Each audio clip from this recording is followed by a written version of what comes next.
I'm done with subscriptions. Streaming, fitness, razors, vitamins. I've got subscriptions for everything in my life. They lock you in, and half the time, I can't figure out how to unsubscribe.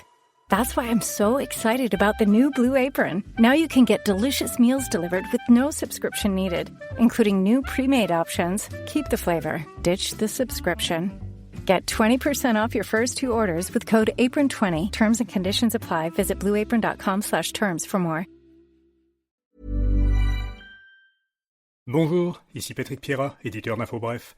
Voici l'essentiel des nouvelles en ce jeudi 18 décembre.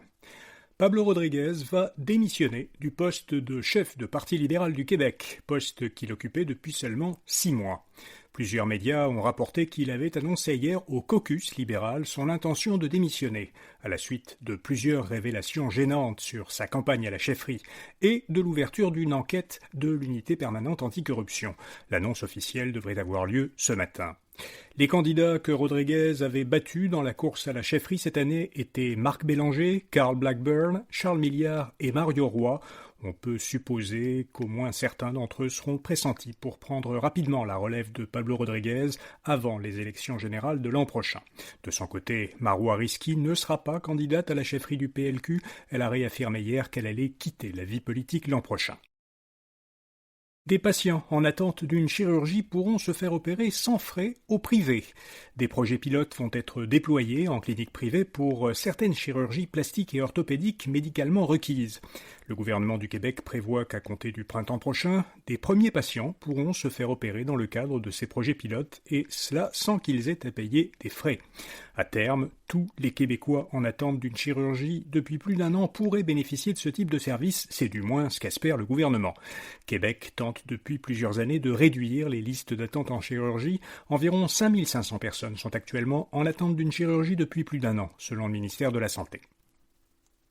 Le Parti québécois veut mettre fin au gaspillage. Le député péquiste Joël Arsenault avait déposé il y a 2 ans un projet de loi pour lutter contre le gaspillage alimentaire et la destruction des biens invendus.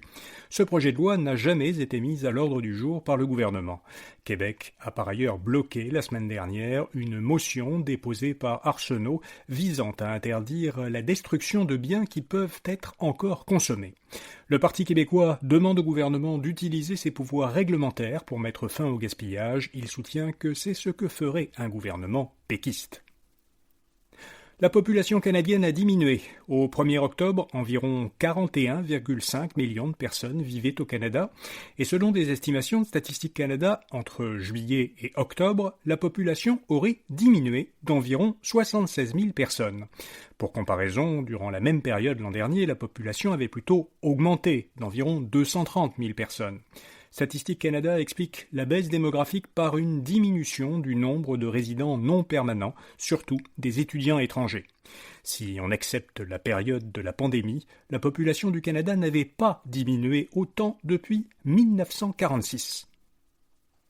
Coveo va développer des systèmes d'intelligence artificielle pour le gouvernement fédéral. L'entreprise de Québec conçoit des outils logiciels pour les organisations. Elle a signé un protocole d'entente avec le gouvernement Carney pour moderniser ses opérations. Ottawa lui confie le mandat d'explorer comment l'IA pourrait améliorer son efficacité et de contribuer à la souveraineté numérique du Canada. En bourse, l'action de Coveo a bondi hier de plus de 10% après cette annonce. Près de la moitié des travailleurs se sentent obligés de rester joignables après le travail. Selon un sondage léger mené pour l'Ordre des conseillers en ressources humaines agréés, 44% des travailleurs québécois disent sentir une pression officieuse pour rester connectés ou joignables en dehors de leurs heures normales de travail. Or, seulement 19% des travailleurs ont reçu une demande explicite de leur employeur de rester joignables ou connectés. Selon un autre sondage mené par l'Ordre, celui-là auprès des organisations, environ 1 employeur sur 5 a actuellement une politique de déconnexion en dehors des heures de travail qui est en vigueur. C'est 3 fois plus qu'en 2018. Couche-Tard est poursuivi aux États-Unis pour avoir facilité des fraudes de crypto-monnaies. L'entreprise de Laval loue dans plusieurs centaines de ses magasins des espaces où elle a autorisé l'installation de guichets automatiques qui permettent de convertir des crypto-monnaies en dollars. Quelques-uns de ces guichets ont été installés dans des magasins au Québec, mais la plupart se trouvent aux États-Unis, dans des magasins Circle K. Une demande de recours collectif a été déposée en Californie. Elle accuse Couche-Tard d'avoir permis l'installation de ces guichets en étant consciente qu'ils pourraient faciliter le blanchiment d'argent et de fraude. L'entreprise britannique Awendio Solaris a signalé son intention de construire dans l'est de Montréal une usine de panneaux solaires et un centre de recherche. Le projet pourrait créer jusqu'à 1000 emplois. Il viserait à desservir en panneaux solaires le marché nord-américain. La construction du site devrait commencer l'an prochain après la clôture du financement, en supposant qu'il va y avoir un financement. Pour le moment, aucun financement public n'a été annoncé. Voilà, vous savez l'essentiel. Bonne journée et à demain matin. Get a jump on next summer with Vrbo's early booking deals. Don't wait to claim your dream summer spot, whether that includes a good porch swing or a poolside lounger. When you book early, you get the best places at the best prices. But back to the poolside loungers. With Vrbo, you don't have to reserve any loungers. They're all yours. In fact, the whole private home is yours. Book with early booking deals and you can lounge around all summer long however you please at Vrbo.com.